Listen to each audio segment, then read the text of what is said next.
Hey everyone! In this video, I'll show you how to remove your Instagram account from Facebook. Since Meta owns both platforms, they often integrate features, but you can always disconnect them if you prefer to keep them separate. Here's how. Steps to remove Instagram from Facebook. Open the Facebook app. Launch the Facebook app on your device. Access the menu.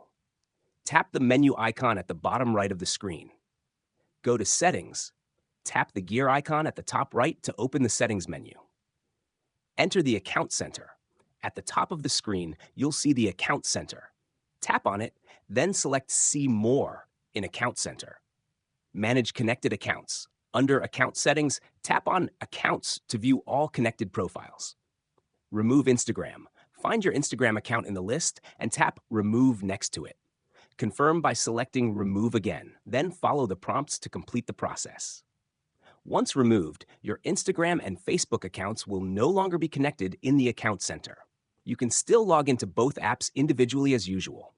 If this guide was helpful, please like, subscribe, and leave a comment below. Thanks for watching, and I'll see you in the next video.